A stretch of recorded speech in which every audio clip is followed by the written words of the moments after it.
Dad Life presents Screen Geeks, a live TV and film talk show.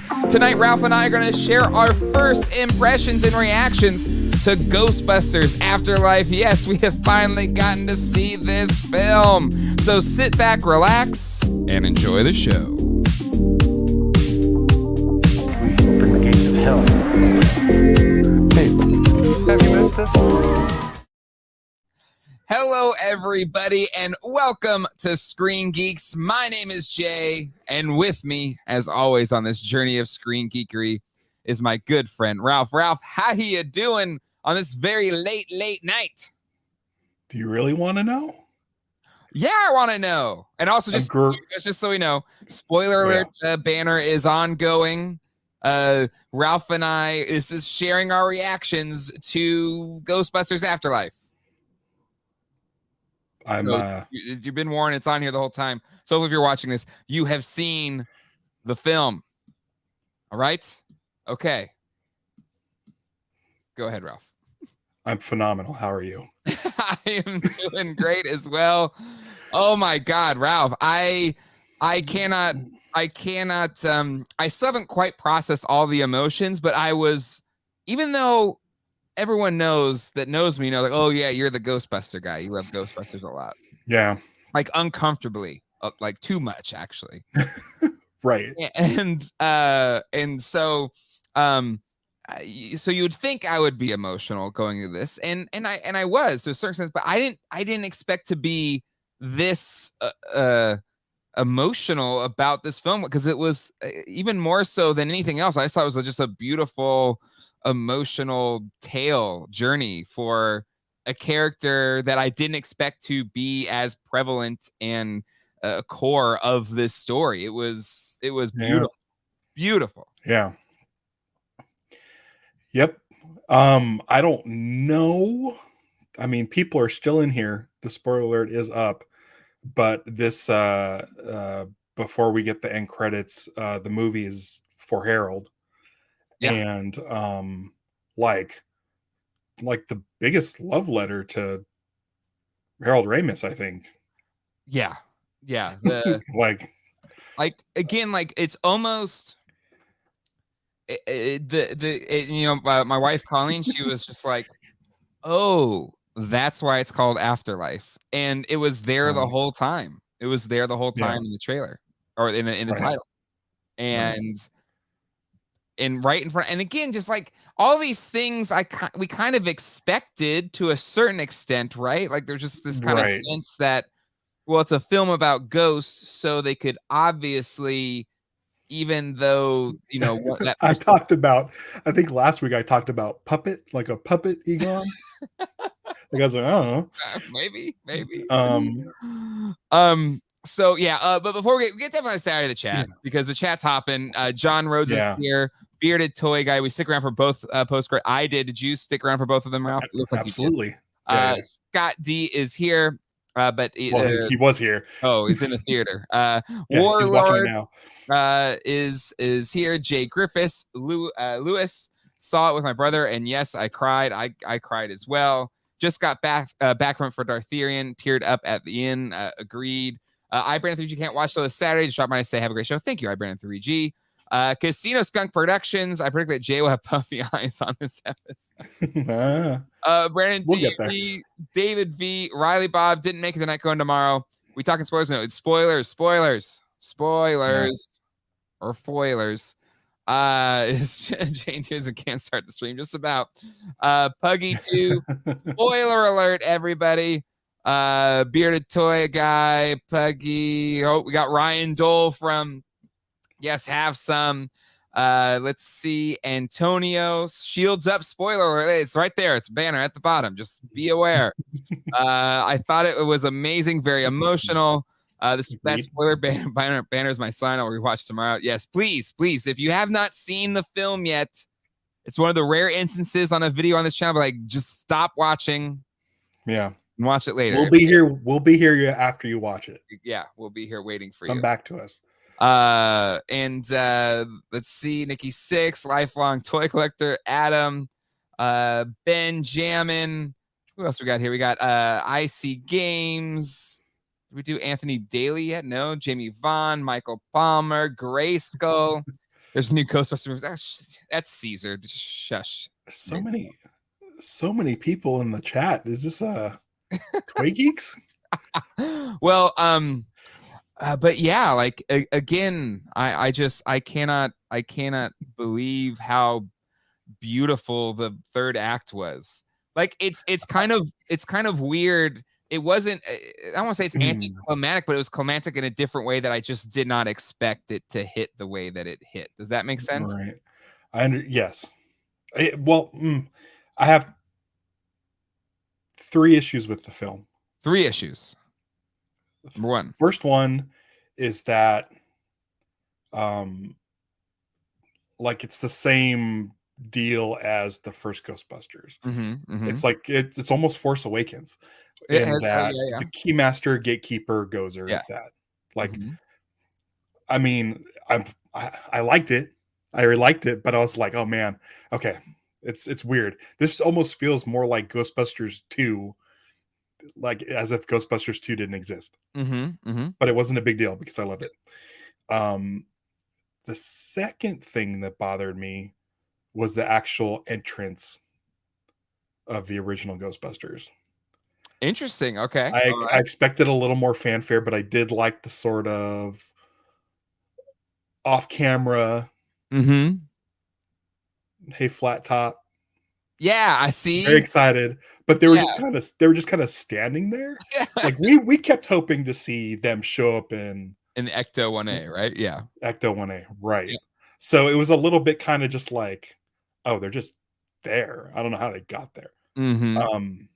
And the third thing, and this was my biggest issue with the movie, was the score. Really? I really dug the score. What was your problem with the score? My problem was, since day one, since our very first episode of Screen Geeks, when it was Geek Dad Live, I wanted it to have an Elmer Bernstein feel to it.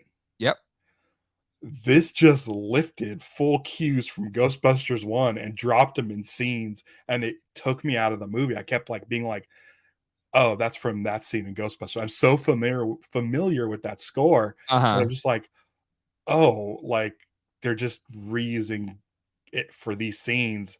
And I was kind of more, because the stuff that wasn't the original Bernstein stuff, I really liked. The sort of flute theme for Egon was great. And a lot of it was great, but I almost felt like if you're gonna use Bernstein, wait until the third act. Like, because they were just using, I think, like the very first scene when they were in their apartment before they got evicted. They were using like I want to say it was music from Dana's apartment. I don't remember, but I was just like, it's too much. It's too much that. But that's it. The rest of the movie I loved. If I don't like starting with nitpicks. I don't like starting on a negative note. No. But that's all. I'm done. I'm done. I wanted it out of the way because I want to talk about this movie. For me, I didn't mind the score so much because to me, we were talking about Ghostbusters 2 before this. We ventured off to our movie theaters. And again, that's the one thing that I think ruined the Ghostbusters 2 in a way, because the music was like blech. So to me, I'd much rather take just straight up cues from the first film, put in, because the video game did that too, and I kind of liked it. Oh, okay. I didn't mind that, and but I can understand the criticism of it. But the thing I don't understand is there's a lot of reviewers and people saying like, it's just replayed nostalgia or regurgitated nostalgia.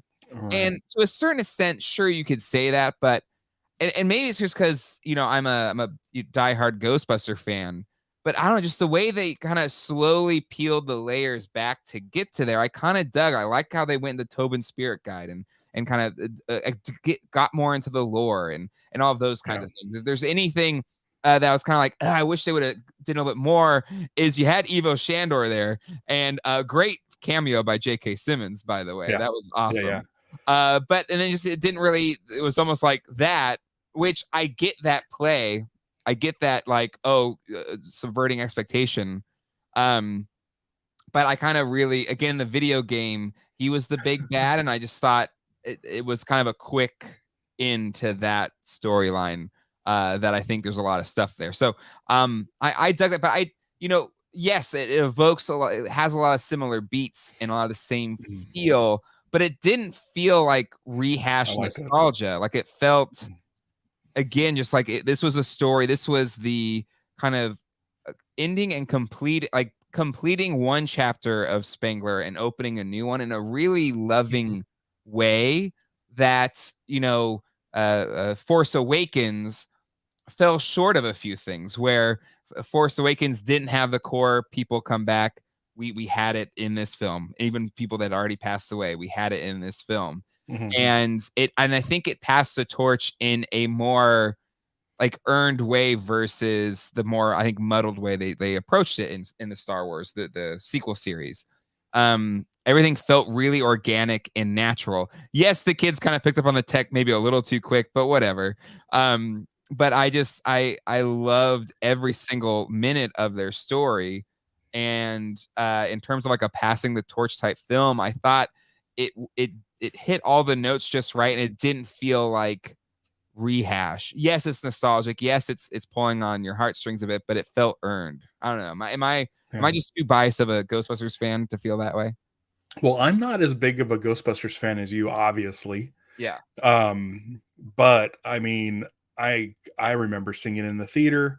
I went and saw Ghostbusters 2 in the theater twice because we're getting dropped. Summer of '89, I was getting dropped off at the theater every week. Yeah. I love the Ghostbusters, and but I still really enjoy this movie because we got to see inside of a proton pack. We got to see how some of this stuff worked. We got to see a field test of the proton pack. I think what really did it for me was it I was going into it thinking it was going to be Stranger Things. This movie was supposed to come out a couple years ago, and I'm sure it was pitched a couple years before that, around the time Stranger Things was hitting big. Yeah. And so I'm like, okay, it's going to be that. But for me, it wasn't really that. It really didn't feel like that. It had a bit of the kids in peril, but it just very much felt like the kids were actually just having their own Ghostbusters adventure, like in a really, right? It kind of just, they were like, they were funny. Like they had genuine, like there was genuine laughs. There was like the Phoebe just trying the jokes because she's trying to connect with people. I loved all of them. Podcasts, darn near. I thought it was great. Movie, like just freaking, like they evoked the kind of energy that Spengler and Ray and Peter did in some ways, but I really enjoyed the new characters. Like I love them. I thought, again, Podcast was great. Phoebe just a mechanic race, like she played like a from the lineage of Spengler. Perfect. And I thought she was great, and so like their story was really good. So it wasn't like, oh, okay, let's get to the OG guys. I need to see them, right? Whereas like maybe Force Awakens, I'm like, where's Luke? When are we gonna get Luke? I didn't feel that at all, because I was enjoying watching these kids and this person discover kind of who her grandparents are or grandfather is. In a really, I don't know, really genuine way. I have a couple questions. The first one I'm going to ask, since I have them in my brain. In the scene where they're in the mine and they're looking at the different years of the different events, was that altered digital, or so it said 2021? There's no way they didn't, like, why the movie's gonna come out in 2020, why would they have 2021? Like they clearly edited that to be 2021, right? They had to, right? Because I was staring at that 2021 real hard to see. I'm like, where's the digital fixes on this? In the theater, she was like, they must have spent a lot on CG in this scene. The second question I have, This is a logistical thing. Mm-hmm. How do you get out of Egon's basement? Well, we didn't really see, right? I know. It looks like an outhouse, and then with a pole going down into the basement. Is there a back door? Maybe there's like a Is there secret elevator or something. is there a rocket? It's like the bat poles. It's got a rocket that Oh. shoots you up. Anyway, that made me laugh because the kids started piling in there, and Mm-hmm. I was like, how did they get out? How So, did they get those packs out? How did they get any of that stuff out? yeah, I think it's just a bit of movie magic. It's like, oh, whatever. Yeah. Um, Suspension of disbelief. a little bit bummed that Janine and Egon weren't the ones that ended up being together. I was kind of hoping it's like, oh, mom, hey, why was dad such a Right. jerk? But I guess maybe in this scenario where it's kind of a strange kids, I, where Janine play into that. But I have a question, and this is yes, getting into the final um scene, sure. the post-credit scene. Yeah. It starts with clearly footage that was from Ghostbusters 1 What do you mean?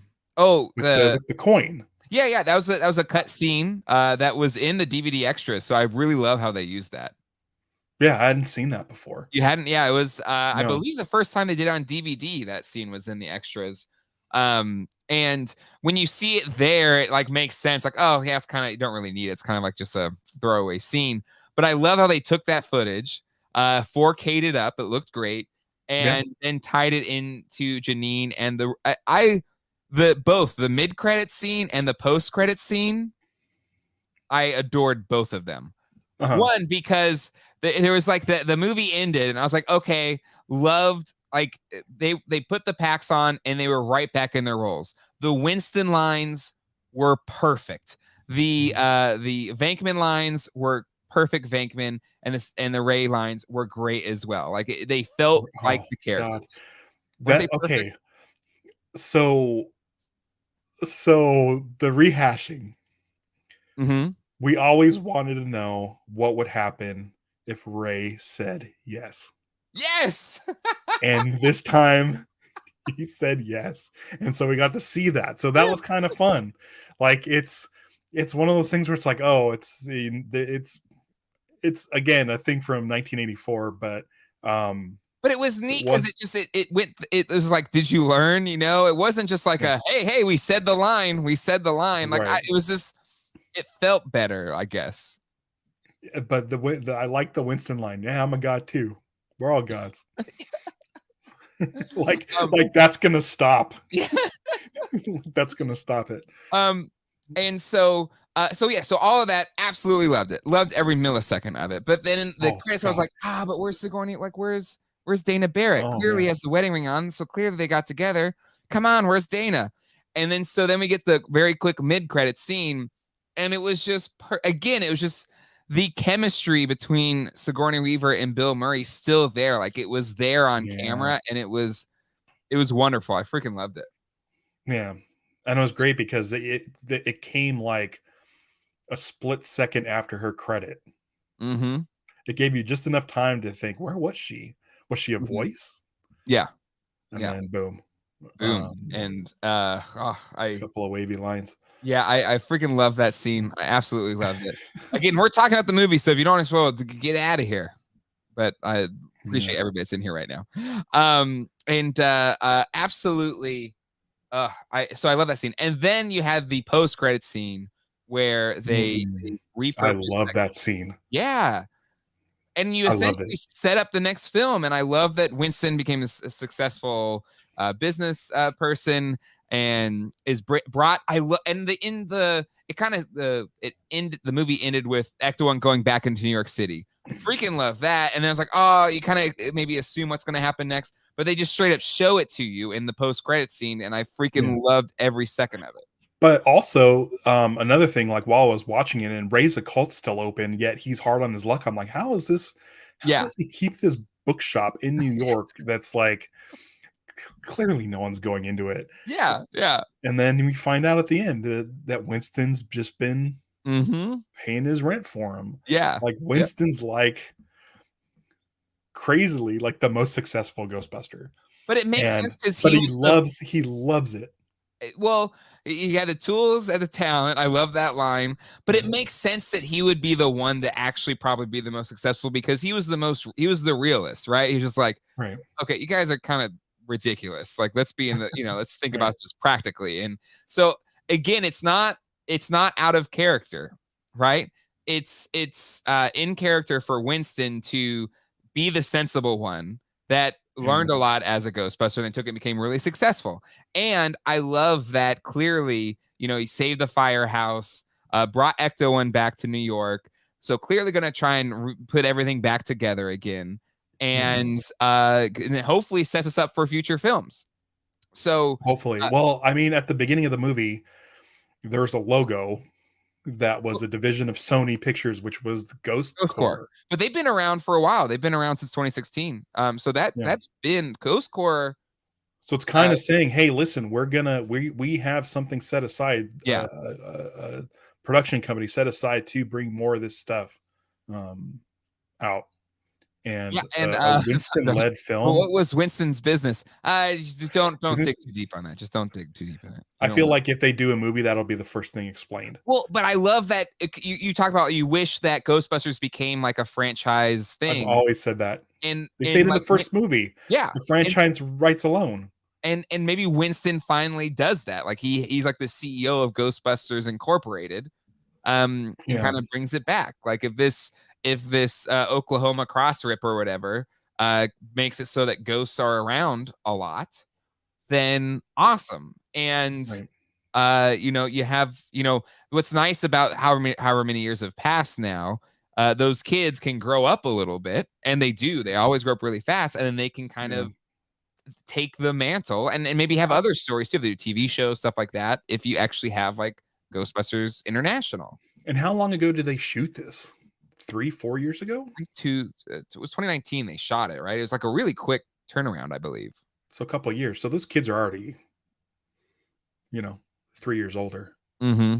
So yeah, exactly. And if you want to do a sequel, you're gonna have to you're gonna have to figure out a way to make them, Mm-hmm. Yeah, exactly. I feel like, oh man, I want more Ghostbusters. Like, I want this Winston thing to pan out. And the thing I really is, do. It seems the opening weekend is going to be number one. So hopefully it just has a really kick-ass first weekend. And I think it's only in theaters, so yeah. I think it will hopefully at least make back what its production cost was. I think it was 75 million was put into that movie.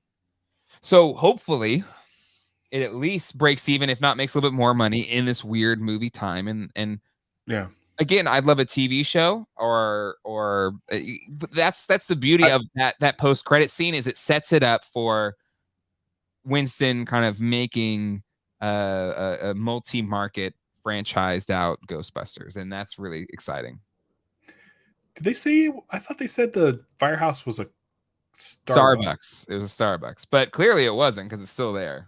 And not only is it there, but the grid is there. Yeah, the containment. And it's still active. Yeah. What could be in there?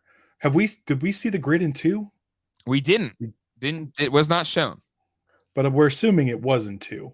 Well, it had to be, right? Where were they putting those ghosts? Yeah.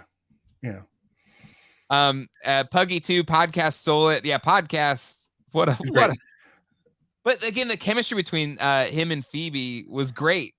Oh my god, when she was firing off they were doing the field test of the proton pack. Yeah. And he was just had his mic out and just screaming while she was like just unleashing on those bottles. Yeah. That shot was great. Yes. Yeah. I was a little bit dubious when he was introduced, but definitely won me over. Oh yeah. And so funny. I laughed a lot, more than I thought I was, because there wasn't a lot of jokes in the trailer, like it didn't really put too many jokes in the trailer. But I think someone said Paul Rudd too. I thought Paul Rudd was great in it. Yeah, like as the summer school teacher, and he didn't get, like, you would assume Paul Rudd's in your movie, he's gonna become like the hero. Mm-hmm. And he didn't. He No. wasn't. I was waiting for him to like. I was like, he's gonna suit up and he's gonna save the day or whatever. Yeah, But yeah. no, no. Yep. He turned into a dog, Yep. and he came out of the petrified dog, Mm-hmm. and he was sore from all the galloping, Yeah. which I thought was a really really funny joke. I he was a lot of fun. His character I enjoyed. He just didn't care about summer school. Mm-hmm. Show them just like videos Cujo that and Child's Play. yeah. Oh my But god. I think that's what I liked about Phoebe so much, and her being able to figure out the tech so quickly, Yeah. is that she knew this stuff, and it was set up that she knew this stuff. And when she found out that like, Gary, I think it was Gary um, Grenderson or whatever. he when she found out he was a seismologist, Mm-hmm. like she was able to figure that stuff out. Like Yeah. she understands a lot. Yes. So that kind of helped with the suspension of disbelief as far as Mm-hmm. figuring out the tech. Yeah. Like just the scene with her opening up the proton pack Yep. and saying, "Oh, this is missing," Yeah. and Mm-hmm. her working with Egon to get that back in. Yeah. I thought all that was fun. Yep. The chess, her relationship with Egon and the chess Mm-hmm. match Yeah. was a lot of fun. Mm-hmm.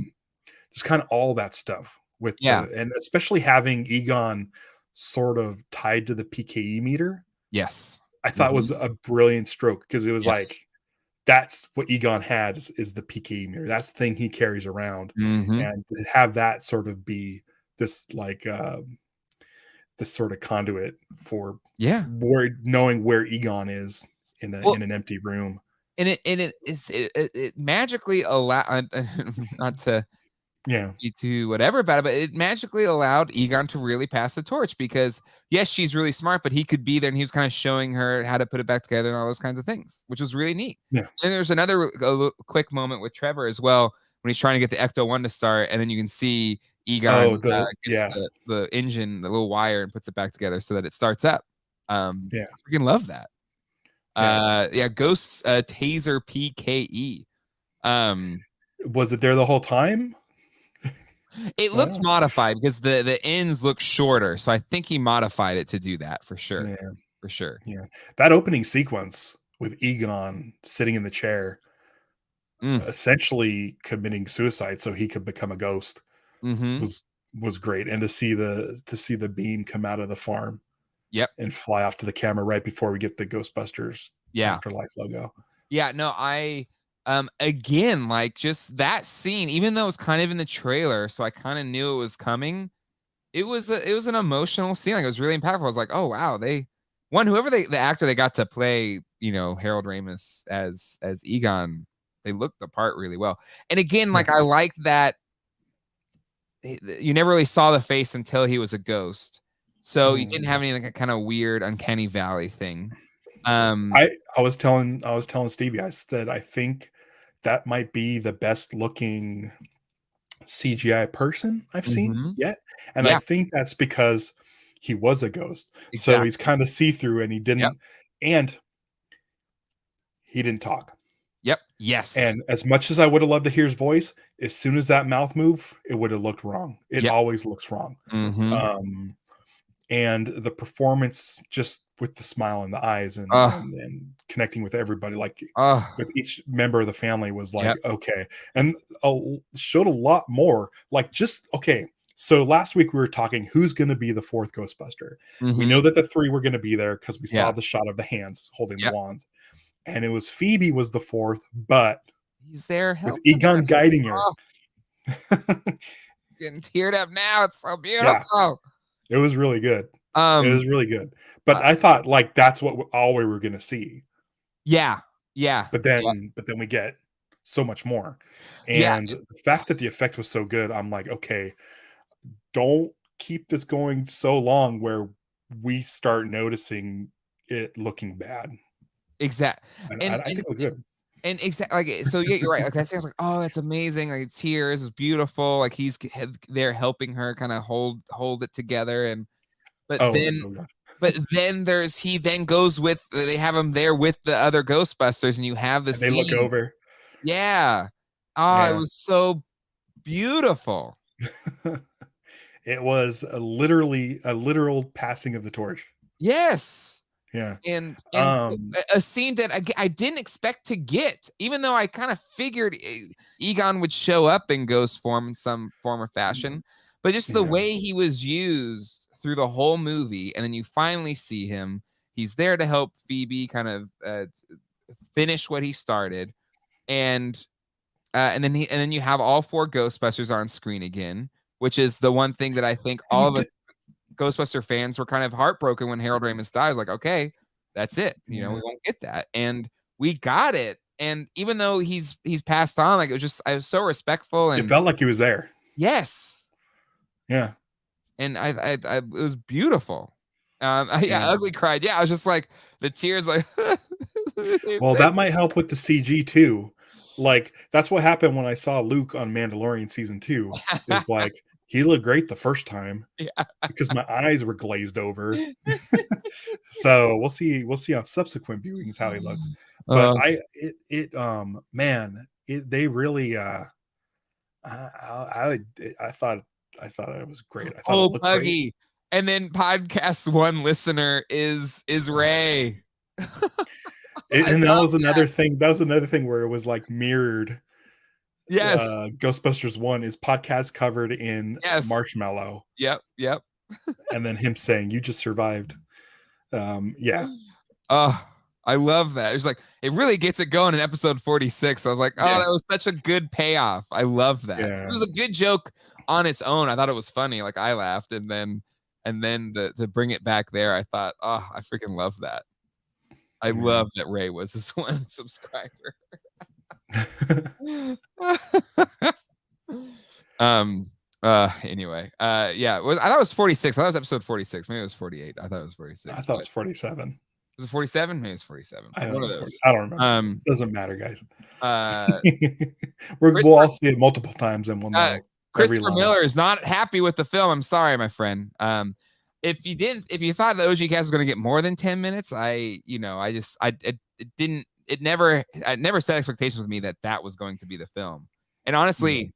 what I loved about the OG cast is they felt themselves. It felt like when they were talking, it felt like the characters, and it felt forced, which I was worried with I Bill mean, Murray, but his lines I thought were perfect. I feel like they had more screen time in this than 2016, Yeah. and they were playing their original roles. Yep. I had no complaints about that. I mean, of course, we want to see more Ghostbusters, of Sure. course, but I mean, the fact that we got any Ghostbusters is pretty great. Yeah. I don't know. I watched Ghostbusters 2 yesterday, and I just didn't understand why did it take until 2016 to bring this franchise back? It took so long. This Yeah. is a great franchise, and you could do anything with it. Yep. It doesn't have to be those four guys. It could be, like I said, the franchise rights alone. Yeah. Could have been anybody in the 90s, in the aughts, Yeah. in the Yeah. teens. But they never did it. And once Ghostbusters Answer the Call came out, it kind of didn't live up to some people's expectations. I enjoyed the movie. I think it's fun, but it seemed like it was done. Yeah. It just felt like the original people came back, but They're doing like weird cameos. Yeah. And so for this movie to exist, it's like, okay. Like I was like, before I got mad, kind of upset with the score, just seeing the Sony logo and then hearing Yes. the original opening music from 84, it's so good. And I was like, oh yeah, this wasn't in 2016. No. I haven't had this since 1984 because in Ghostbusters 2 is different music. But it was just like, it made me feel like when I was 8 years old. Yeah. Because the intro to the first Ghostbusters film is just same for me, that, and then again, I didn't see it in theaters. The first one, I saw the second one in theaters. But playing that tape and playing that tape till it wore out, and I still have it over here in my tapes, but Yeah. so it's not fully wore out. I think it'll still play. It's not going to look great, but it'll still play. But that opening scene, it always, I freaking love the, like, it's just such a cool. Oh, and so yeah, I totally agree. Like that, there is just like, this is Ghostbusters. Yeah. It puts you in the right frame of mind, Mm-hmm. and the fact that we got that after however many years of no Ghostbusters, and then one Ghostbusters movie that didn't quite feel like Yep. what we wanted. And yeah, Chris, you are right. It's the Ondes Martinat. It's similar to a theremin, but you can actually control pitch with a keyboard. Radiohead has used it to great effect in the Pyramid Song, among others. Sure. And I Bearded Toy, I saw you post this. I was hoping for the magic song when all the spirits finally. Yeah, there's I was just like, it was the town getting descended upon was a lot. Pretty much what we saw in the trailers, what we got in the film. It wasn't that big. Yeah, we didn't get more ghosts. Yeah. Last week I had asked you to gather up all your real Ghostbusters ghosts so you can show me which ones, and it was just the one. Yeah. And so again, people were saying in the chat as well, there's like a 3-hour cut of this movie, so maybe that was cut out. Maybe we'll get the longer cut that'll show, because even the Sentinel, the Terror Dog Sentinel, oh yeah, which we saw in the opening when the trap opened. I guess they maybe retcon that to be one of the Terror Dogs, but it was a Build-A-Figure with the Plasma series figures, and we saw it in the trailer, but Phoebe held up, she had a little statue of it. Yeah. So we didn't really get it in this or the film that we saw. So yeah. Oh yeah, Bug-Eye Ghost, we saw it in the trailer, and definitely had his time to shine, which I did love. Yeah. And calling no flesh. Hashtag release the Reitman cut. I'm sure there'll be a longer version. Why not? Why not? Yeah, I'm on it. On our own. Like, I was playing Ghostbusters songs all day today. I train managers for a living in my real job, and so I usually play music coming into training sessions and stuff. And each one, I was playing different Ghostbusters songs, and including "On Our Own" by Bobby Brown, which is a rockin' track to say the least. Jeff White, I want my Spangler pack all the more now. Oh yeah, like every time I saw that pack, I was like, I want to have that. When they open it up, then the HasLab one opens up, so you can do the same thing Phoebe did with it. Oh, I'm so excited. And I noticed all like the frayed wires and stuff. Like I looked at the HasLab one, and I never really dissected and looked and poured over what one looks like. But I did look at that one, and I'm like, okay, this is Spangler's pack. But then seeing it in the movie, I'm like, oh, that's exactly it. Yep. It's. Can I just say the one scene I was just like, oh my god, Phoebe's kind of ruthless when she turned on the pack to the sheriff. I was like, oh god. Yeah, but that was great because it felt like that kind of felt like an 80s movie. Like, right? That's something you would see in you wouldn't see that now. No. Yeah, it's definitely a throwback. It definitely is. The mini puffs, they were great. We saw most of them in the trailer, but just even the more that we saw, I adored the mini puffs, and I adored how they went out. I freaking loved, they kind of got consumed by the fire or whatever. I thought it was great. Yeah, I like Muncher.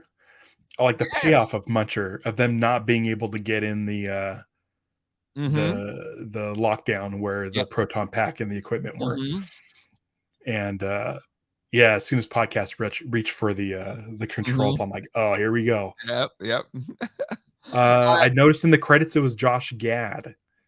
Oh, okay. Was the voice of Muncher. That's awesome. I love that. And he did that Ghostbusters Reunited thing during the pandemic. That's probably why. So that's awesome. So Muncher, new Ghost, loved him. Bug-Eye Ghost, loved him. We didn't have a Fearsome Flesh. I could have swore there would have been a Fearsome Flesh. Maybe there was. Maybe there is in the Reitman cut. Maybe. Yeah. And let's talk about this. Kyle Tilton, Happy Slimer was not shoehorned in. Thoughts on that? No Slimer in the first Ghostbusters film with no Slimer in it. That's fine. Yeah. I mean, the movie was full of stuff Yep. from the other movies, especially Mhm. 84. But I feel like if you're gonna have the Marshmallow Man, then to also do Slimer might have been a little bit Yeah. much. Mhm. I was almost when at the very last shot of the movie in the post credit sequence, when the light was flashing Mhm. on the protection grid, I So you thought Slimer was gonna I, come out? I thought Slimer might come out. Okay. Okay. But you didn't. That would have been it, but I kind of would have maybe have groaned. Um, but but speaking of which, the Mini Puff logo at the end of the movie, Yeah, it just kind of flashed up for like it 2 did. seconds. Yeah. Yeah. Where's that shirt? I want it. It needs to happen. Yeah. And so my youngest Alex, who loves Ghostbusters, I mean, it was past his bedtime by the time we got to it, but he was enjoying it up until he got a little tired. Zach loved it as well. They both, Yeah. and so I think another thing that Reitman got right is this. We loved it as kids, obviously, and I think Yeah. it kind of still hit that why it's appealing to kids, and having Well, younger kids be the focus of the story, I think helped connect it as well in a really fun way. and the thing Um, is, when I was a kid, I saw it when I was 7. I think I was 7. Yeah, I would have been 7. Maybe I just turned 8. mhm, Um, saw the movie, loved it, but it gave me nightmares. The librarian ghost scared me when I mhm. was a kid, but I love the movie. Yeah. And then this movie didn't really hold punches as far as when they were walking around in The mine? the like factory, like the burnt Yeah, out yeah, factory, when they came across Muncher, like yeah, it's suspenseful because you don't mhm, know what's going to be there. yeah, And when they go and first set up the trap with the school bus mhm, batteries and stuff, yeah, like yeah. there's some startling stuff in Oh, there, yeah. and I I'm glad. my kids, like, grab my arm to cover their cover their eyes. I'm like, "I don't wanna Yeah, see it." "I got you, I got you." yeah, and it's great. Yeah, yeah. It should have that. It shouldn't be. Mhm. It shouldn't. It should lead into it. It's a ghost story, so of course it Yeah, should be yeah, sort of terrifying. Which mhm, is another reason why I like the opening. I like the opening a lot because yeah, if you think about the openings of the 3 films, you have the librarian, you have mhm, the baby buggy, and yeah, then this. They're like mhm, really great, um, 3 really great scenes that set up tension, yes. and that this might be a comedy, but Mhm, there's some real scary things that are going to happen, yes. and I like that. I like that they kept it has that little bit of a horror element to it because they are Mhm, ghost stories. yep, um yep, so I'm really glad he didn't hold any punches and yep, make it too goofy. No slide whistle sounds, no goofy ghosts. The ghosts, I feel like, even though Muncher kind of looked goofy, he was still yeah, kind of scary because mhm, we all love Slimer, but when we first saw Slimer and he was just at the end of that hallway and he was like panting and just mhm, staring at Vinkman, when I was a kid, that was tense. yeah, yeah, That was tense. yeah. um No, so I agree. I agree. Can we talk about Olivia Wilde as Gozer? I was it It was. It's in the credits. okay. I thought so. Okay. So All right. what's your thoughts on I was told I other dug it. I was told otherwise, and I know she's listening, Oh, but what did she say? she God damn it. She said she saw a different name in the credits. Oh, it's Olivia Wilde. We looked it up after. Okay. Okay. All right. um let's see. Yeah, there's a lot of exclusives in movie theaters. AMC has the coolest one, which is an Ecto One popcorn bucket that Right. we have Cinemarks and Regals, and my Cinemark had none of the exclusive. There was supposed to be this mini puff popcorn bowl and these soda drink things, and so like I went there and they had them up. They were like displaying them on their little thing. I was like, so yeah, I'd love to get the mini puff popcorn bowl and the whatever. And I was like, oh yeah, yeah. And then she just pulled up a normal popcorn. I was like, no, like that right there, the mini puff one. He's like, oh yeah, we don't have that. And I was like, no, all right. It was we my went to one Regal. moment of. That's We went to Regal, and after we got our drink, I think I noticed the cups, mm-hmm. but they just had like the poster. It looked like the Ecto one in the field. Is that Maybe right? it was similar there, but they had little. One had a proton pack thing on the cup top, and the other one had Slimer on the top of it. Okay. Hmm. But yeah, it was that Ace in the Cole. It's crazy. Ernie Hudson 75. Yeah, he looks great. A lot of people have met him because he does the convention circuit. Met him a Yeah. few years back on to sign my Ghostbusters record, so I got him and Danny have signed it. Would love to get more. But he looks great. He looks fantastic. And Yeah. again, I love if he becomes like the CEO of Ghostbusters franchise Incorporated. or whatever.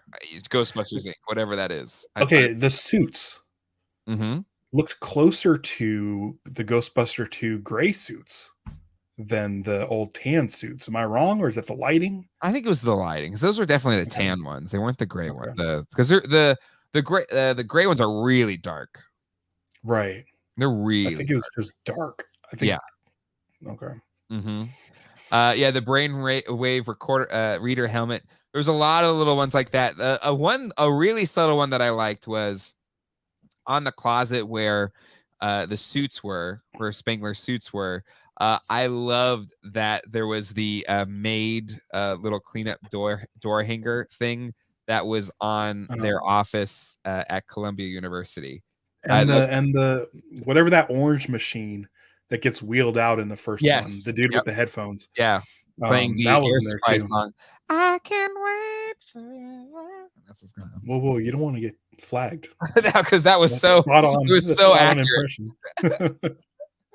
impression. Yeah, I think maybe the suits just look dirtier. I love the Crunch Bar. Again, some people might say that's too over the top. I was like, oh, it's the Crunch Bar. I love that. It is. I don't even know if I know. I don't even know if I know that reference. So it is when Is it the you earned it? After you've earned it. It gives him a Crunch Bar. Ooh, and kind of Egon's one of his things is he likes eating sweets and crappy food. I guess so. And so the Twinkie and the Crunch Bar, I love that. Yeah, you the glove compartment. Yeah. Again, those I could see you saying it's a little too fan servicey, or see a critic saying so, but other than that, like, you're gonna have little nods. And yes, it did have the big bad essentially from the first movie in this one, but all they did was close the door. They didn't actually trap Gozer, so they could theoretically come back, and they did. Also, if you think about the post-credit scene of Answer the Call, they could be picking up that signal from this dimension, from their dimension. Yeah, because that ended with Gozer, with the voice Gozer coming over the thing. Yeah. So kind of maybe. Oh no, missed the second post credit. Yeah, the post credit scene is amazing. It's a really good. That second one I like more than the Venkman one. That's the Venkman one was more of just like okay, I love seeing Venkman and Dana Bear together, right? We wanted that scene, we wanted it, so we got it, which is nice. But that's a mid credit scene. The post credit scene, chef's has a real good like emotional impact. Yes, for sure. And just giving Winston his due, like it's like well, everybody got there. And again, I know Chris, was kind of upset they weren't in that much, but they all had like really satisfying turns in the movie. I really enjoyed the fact that the Ghostbusters all thought that Egon was crazy and deserted him and left them all high and dry. Yeah. Like, you would think this whole thing would just be this love fest, but nobody in this movie loved Egon. Nobody. Everybody hated Egon. Yeah. And then you have Phoebe, who started to learn about him. And that was what I think really brought the whole thing together at the end was the Ghostbusters realizing, oh, Egon kept on being a Ghostbuster when we actually stopped. Yeah. After Ray wasn't getting any more calls Mm-hmm. to catch ghosts. It kind of threw me off at first when he said it, when Ray said it, like, you guys Yeah, are rot in hell. I was like, whoa, what happened? yeah, yeah, and it just felt like it was great because the whole movie is about everybody not liking Egon, and we all as an audience love Egon and want Mhm. Yeah. everyone to love Egon. And this Yeah. movie's like, oh, here, we're gonna make everybody really love Egon. Set like when Dan Aykroyd said it shook me too. I was like, oh God, okay, all right. But But then that scene was great because she says he died a week ago, and then he completely yep. does a 180. Mhm. Like that moment where Ray is like, he can rot in hell, and then Mhm. like 10 seconds later, he's like, Mhm. oh no, this is Yep. bad. Yeah. And then as soon as he gets hung up on, it sparks that Ray Mhm. curiosity. Yes. And Mhm. I mean, in any other movie, that's where we get the montage of Ray gathering up all the other Yep. Ghostbusters and getting down there. I Mhm. just kind of wish the entrance was a little more than just off screen. Hey, Mhm. flat top. Even though I like the hey flat top, I Mhm. wish it was hey flat top and then the Ecto one crashing into her and them coming out of the Ecto one. Oh. But but That'd be I cool. mean, it just something. There was something where I just wanted a little more. Here Mhm. they are, instead of cut to a shot where they're just standing in the middle of the frame. Yeah. Like even if they walked out from behind the Ecto one that was already parked there or Mhm. something, but they were just standing there. Like I'm like, you're just standing there, or come out of the smoke. Like the whole place was surrounded by smoke. Have them walk out of the smoke. Have it be a reveal instead of Mhm. just cut to them standing there. Yep. That's a super tiny gripe, but Mhm. because we've been waiting the whole movie to see the Ghostbusters, Yes. and Yes. yeah, but Um, and I assume, if they've cut it a little bit, made it shorter and tighter, there's probably a scene yeah, like where they do walk up or whatever, right? yeah, um, but I was still good with it. Again, I think the reason it didn't bother me as much is because once they were there, it was perfect. Like there was nothing that felt weird or out of place, mhm, or like they were exactly who they've been in every other movie they've been in, like to their character.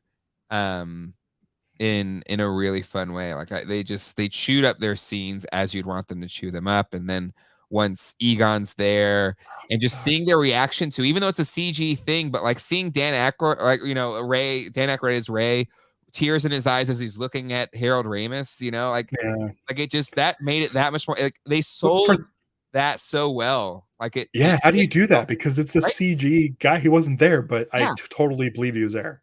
Exactly. And so like seeing the tears, and so like I'm already crying, and then you see freaking Dan Aykroyd is Ray, just like tears in his eyes. I know, it's her friend, and then Mm, it's there. And but then it's like, because Harold Ramis, Dan Aykroyd, and Bill Murray are friends in real life, like yeah, for decades, they were, good friends. And so not only, in the movie did this person die, but in real life he died. yeah, And clearly it changed Bill Murray's approach to this whole thing, because they reconciled before Harold passed, and yeah, and and Bill Murray's approach to Ghostbusters changed after he passed.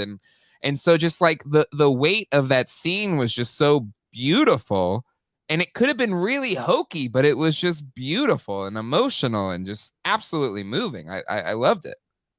yeah, It was yep, beautiful. It was awesome. yeah, yeah. Um, And now yes, every also, time, who's seen this movie a couple times already. yeah, Yeah, it.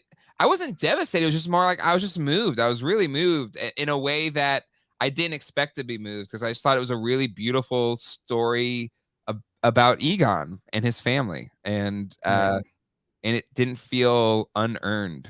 And I think that's the part I loved the most, is that it was really. paced well and earned, and like the whole story of it opens up with Egon, abandon his friends and his family to stop Mhm. the end of the world, but then he died doing it. And I almost expected, whenever he did die, it'd been like 10 years later. No, it was like Yeah. immediate, and they kind of come there, Yeah. and then so it picks up immediately from that point. And Yeah. oh, freaking loved it. Same. Lewis, I loved how Winston was the first one that knows Spectral Egon. Agreed. Tyler, Johnson Productions. I started to tear up when Phoebe was shooting the proton pack at Gozer, and then Egon was. I know. Yeah. Oh, same. Yeah. That was so beautiful. Probably, and that's probably something that you've done while playing with. They usually make Alex, me like, Stay Puff or a monster or something. But now when you guys play Ghostbusters, you're gonna Yeah. go behind him and just do that just to. But that, another part of this that just made it emotional is, I had my family there with me, and I had Alex, who's both Zach and Alex like Ghostbusters. Alex, the little one, he loves Ghostbusters, and he was like literally like holding my arm the whole time, like while we're watching it. It's just like, Yeah. and then he got a little too scared at the end. He was really tired. And then he went to mommy. So then it was Zach, mommy, Alex, me, and we're all kind of like huddled together, watching this thing. And so it was really special in that way as well, like on another level. Yeah. And again, I don't want to be one of those parents that's like, you're gonna like the things that I liked. Like it's around, and if one of my kids shows interest in it, then yeah, you can play with these toys, or if you want to watch this, we can watch this. You like this, let's watch it. And so that's Yeah. all. I try to have that approach, and so it was really sweet getting to share that with them. That was awesome. So I know you pretty much buy any Ghostbuster thing out there. Yeah. But like, is this movie gonna make you like start like getting doubles and going crazy? Like, are you like, how does this movie affect like your toy buying? I don't know if it like Are so you gonna get 2 proton packs? I don't know. There's so many things right now. I don't know if I can afford that, but I'm really, what's neat is I've been buying these toys for over a year now and reviewing them here on the channel, and I love them because they're Ghostbusters, but now they have like so much more meaning. So like I've had these Plasma Series figures of Podcast, Lucky, and Trevor, and we still don't have a Phoebe yet. Like, geez Louise, can we get a Phoebe, please? How do we not have a Phoebe? She's the main character. I know, it drives me nuts. That doesn't make any sense. So hopefully we get that soon, Hasbro. Get on it. Maybe they've been waiting. Maybe they've been waiting for a 2-pack with her and Egon. Oh, with Spectral Egon. Probably. I don't know. I need it. I need that Phoebe Hasbro.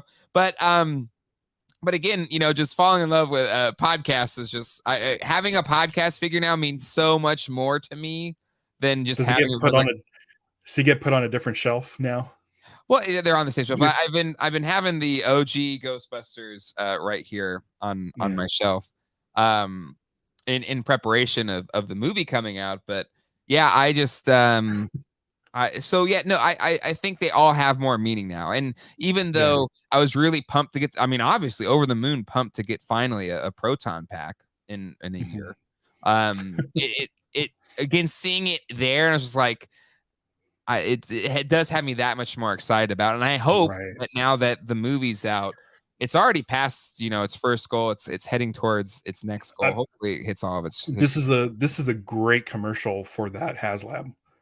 Right? Like they really showed that proton pack. They really did. Yeah. I love that. On the toy it says his podcast name on it as well, so I kind of was spoiled on that, but I love that he drew a little tag and it was in Sharpie podcast on his flight suit. I love that. Let's see. My 11-year-old daughter loves film. She was a McKenna Grace fan going in, though. Well, and McKenna Grace, she sung that last song, that Only Ghosts in a Haunted House song or whatever that was over the credits. That was her I didn't know that song too. But yeah, I thought that was awesome. Yeah, Lucky turns into terror. That was a twist. Again, it's the kids in peril thing that is a lot in 80s movies. I think we Yeah. all loved, Yeah. but again, it didn't feel like Goonies. It didn't feel like Stranger Things or Stand By Me. It felt like Yeah. Ghostbusters, but they're kids kind of going through that journey. And that's I Yeah. give more credit to Reitman and crew for making that happen. Where it was they were kids and they were having a Ghostbusters adventure. Yeah. And I love that. Let's see, 8702. So feel really good about hitting Oh, that a 9,000 tier. And hopefully once we see that that, gives you we'll the hose. we'll get the hose and some stickers to make it look like the 84 pack. But yeah. Al Music Fan just came from the theaters. The movie was good, but I was hoping for more scenes with the original cast. Again, We like talked about I that. get that. I get it. Hopefully you stay for the post-credit scenes. But I did not have expectations for more than what we got. Yeah. And once we're done here, go to the YouTube page and you'll be able to watch our conversation. So we did bring that up earlier as well. Mm-hmm. Yeah. Yep. What But are we memes? anyway, I the way they're setting it up for hopefully for future films, I guess it's kind of been a stop-start kind of thing with Ghostbusters for a while since the original movies and cartoon show. You had Extreme Ghostbusters come out, only lasted a season, even though it was 40 episodes, only lasted a season, and that was it. And in that one, it was 40 episodes, and on episode 39 or 38 and 39, the OG Ghostbusters came back to help with the big bad. And however much time since I think it was 96 or 97 when the rumors of Ghostbusters 3 finally started happening, and pouring over article and article and article on the internet and all the different Ghostbusters forums and fan pages, and being so excited about another Ghostbusters film, but we didn't get it. But then we got the Ghostbusters video game, which I thought was fantastic. Had all the original cast coming back and having what in my head, in my own head canon, is the third movie. But still, no original cast movie. And then did anything in this movie contradict? Well, the it video kind game? of did in that Evo Shandor, was a bit of a throwaway in this one. And then in 2016, where very excited that Ghostbusters was going to have another story out, but and while I did enjoy the movie and I thought it was funny, and it brought back High C Ecto Cooler in a much more easily available way than this time. But it kind of, like we talked about, retconned it and almost didn't want to have anything to do with the original films, aside from a little bit of a wink and a nod. And then to this movie coming out where Harold Ramis passed away. There's no way you could have all four back in there again. Plus they're really, they are old. They're in their 70s. So you're not going to get that ghost. That's why I think Ghostbusters video game is that, if you want kind of like that era as best as we can get it. And I think they did it. It was a passing the torch film where you had a new generation of players that were funny, engaging, a fun story, and I enjoyed watching every second of it. But you still had the OG Ghostbusters in it, being themselves, being Ghostbusters. You can see that they turned out okay, and then it set things up for a future of more expanded Ghostbusters films with an OG Ghostbuster, and hopefully all of them more involved as well. I absolutely love this film. Are there I agree, it's not perfect. I think there's criticisms you can make about it, but for me, it was perfect, and I freaking loved it, and can't wait to see it again. Saw it tonight. Rented out a theater to see it again on Saturday, and then we'll see it again on Friday. Another friend is renting out a theater. We'll see it there. I don't know how many times I'll see it, but I think Chris Kingsborough pulled everything together perfectly, in my opinion. I agree. And again, nothing's gonna beat the original, but I don't think it was trying to, and I really dug the story that it told. Ralph, your final thoughts? The same. Any sort of problems I have with it are nitpicks, and that's not bad considering the amount of time we waited for it. Yeah. Not only just like in the last, since 2016, waited for another Ghostbusters, but the start and stop of during COVID Oh yeah. made it Oh, made it made it and the harder. last stretch, you're right. The last stretch was brutal. And today I felt like I was fully prepared to be like, it wasn't that great. They should have just put it out on streaming. They should Mm-hmm. have just put it out on streaming and then just let it. But I enjoyed it. I'm glad I waited. It's great on the big screen, Yeah. and I can't recommend it enough. I'm assuming everybody in here has seen it, so Yeah. um, even if you did feel like you didn't enjoy it or you didn't get enough Ghostbusters in it, you got some Ghostbusters instead of none. Yeah. And I've said that since 1983 when there was no Star Wars, when Star Wars was done, Yeah. and we've got more of it. And I'm glad there's more. Whether I Mm-hmm. like it or not, it doesn't matter. I'm just glad there's more. And it's not just something that sort of disappeared in history. Like, I'm glad Mm-hmm. this movie's here, and Yeah. I'm glad I thoroughly enjoyed it. Um, I guess I'm lucky that I enjoyed it. You know, like I know some people don't like certain movies, Mm-hmm. and it kind of makes me sad. I'm like, oh man, I wish you would have enjoyed it because I want you to be happy and enjoy it. But luckily for me, I did enjoy it. I thought it was great, and they didn't mess up Egon. They didn't do it, Yes. and I was afraid. I was so afraid they were going to Yeah. mess up Egon. And So it would have been so easy to mess it up. But not only yeah, did they not mess it up, I think they nailed it. Like yeah, I don't know how you could do it any better than how they did it yeah, with the person not being alive anymore. yeah. That's awesome. Love it. Let's see. Closing out thoughts in the chats. All Music Fan 88. I was happy to get the Ecto and All Music. If Oh, anybody has a spare one that wants, I will pay money for it. Email me, geekdadlife.com. Let me know, because I don't have AMCs around here. So if you can help a brother out, help me. Help me. I need the help. Yeah, agrees with they did a great job with Egon. Yeah, keeping him speechless was the key. It was yeah, again, it was just they nailed it. yeah. Jose, it was such a beautiful and cathartic story. Everything unfolded so well. Agreed. Like, it was cathartic. It was just like didn't realize how like it hurt that Harold Ramis died and they didn't get to do it again. And it resolved it really well. Go ahead. Watch for this next time. I swear I noticed it. But when Egon dissipates and sparkles up into the air, Mm-hmm. look at the sparkles. Uh-huh. I swear to God, if you look, there's a Ghostbusters logo in it. I could be wrong, and I don't know if anybody else saw it. Okay. Okay. But in the middle of the stream, I swear you can see. I'll have to It could watch be it. me, could be wrong. It reminded me of the SFX thing in Lion King when Mm-hmm. he lays down in the Yeah. people thought it said sex, but it was SFX Mm-hmm. for the special effects people. Yeah. I swear there's a Ghostbuster logo in all those dots. Yeah. Look They for say it. they're going to sell them online next week, so that's good. Carson, we're going to see it in AMC. Well, next, yeah, we'll see how that goes. Hey, listen, Um, you don't give them your tickets at AMC until you get through the lobby, so you can get to the popcorn without going to AMC to see it. Yeah, for sure. And I want to. Colleen asked, on a scale of Leia to Tarkin, how do you rate it?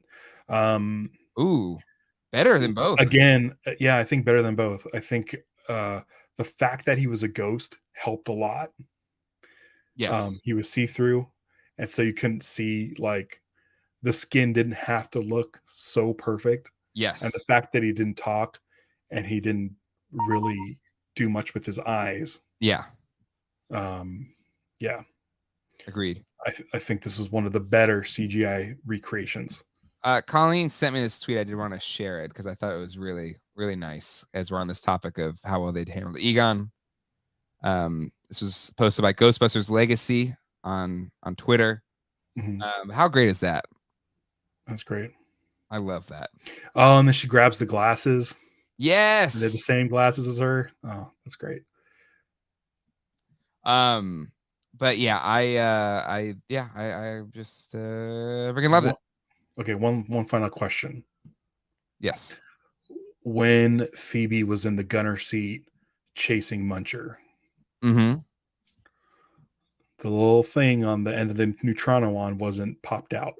No, it doesn't have to be. It doesn't have to be? Okay. I, I I just didn't know. I always assume like that was, full stream or whatever. Like, Okay. maybe I I'm just didn't wrong. know. I just never assumed it to needing to be fully open Because or whatever. early in the movie, she clicks the thing, it comes out, and she says the safety's off, I think. So I didn't know if Maybe. I don't know. But I was like, okay. I said, it's every shot that it's not out. And so I was like, okay, it must not be an issue. Yeah, and maybe the one that's in the Ecto one, that setup is just different. Yeah. But I've never assumed to need it to be fully extended for it to work. Okay. Make them hard. Yeah. Ready. So yeah. Let's see. Was there any kids? My kids were there, and I'm sure maybe some of them were like, "Oh, you're bringing your kids to this," but I think they handled themselves pretty well. They sat and watched the film. Alex again got a little scared towards the end, but they handled themselves really well. Yeah, my Muncher's gonna again. I was fine with Slimer not being there. I love Slimer. Don't get me wrong, but and that's where people like claiming it's too nostalgic. Like if it was, then Slimer definitely would have been there. Right. Or and then also the the mini thing is, puffs would have turned into a big Stay Puff, so you'd have a big Stay Puff again. But even by the time Ghostbusters 2 came out, Slimer was a shoehorned cameo. yeah, yep. So yep, we're good. Oh, you're gone. Oh, my camera got too high or too hot. Hold on, I'll switch cams. Oh my gosh.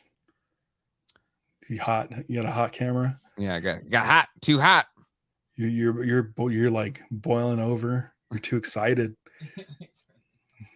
You can still hear me though, right? So that's so now that Jay, I can hear you, but since you're not watching Jay right now, you can watch Jay over on my channel at liveactionstarwars.com talk about the Star Wars holiday special with me and my co-host James.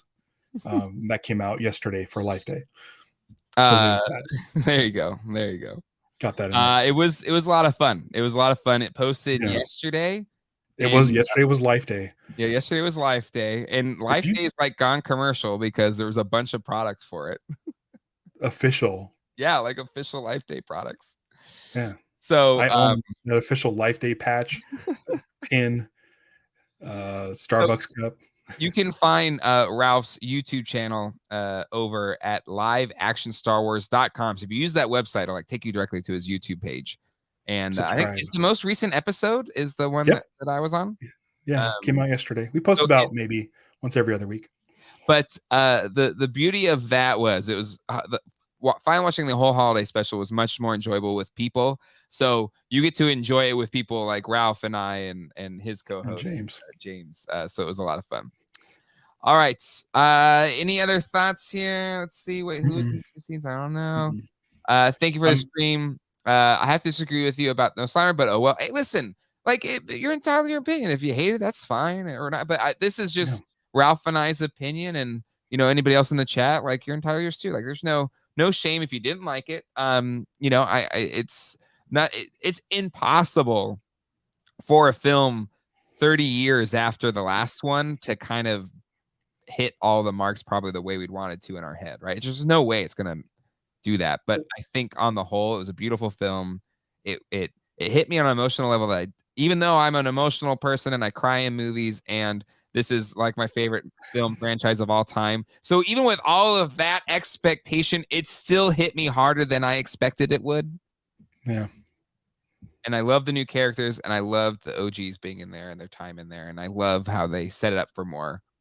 So I can't ask for more. Yeah, it would have been nice if Rick Moranis was there, but he didn't want to do it. So, but that leaves room for sequels. It does, and hopefully maybe he shows up there.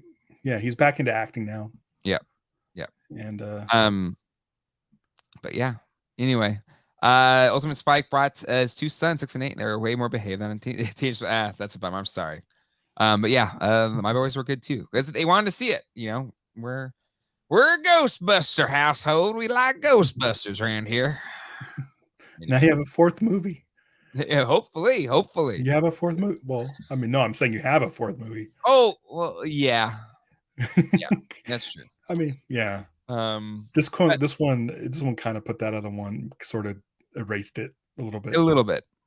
And I wish this movie would have had maybe more callbacks to Ghostbusters 2 because it didn't really do anything for Ghostbusters 2, but that's fine. I was waiting for Ghostbusters 2 score to pop in. There's so many references to the original. That's my Ghostbusters 2 score impression. It's also your Billy Madison impression because it sounds exactly the same. Randy Edelman, come on. Oh my gosh. All right, yeah, GBA Thanos Snap 2016, a little bit. All right, well, that's gonna do it for this episode of Screen Geeks. Definitely hit the like button if you haven't done it yet, and hit the subscribe button and that bell icon. Now that I've seen the film, I definitely I want to crack open those Plasma series figures that I have of Podcast, Lucky, and Trevor. So be on the lookout for that.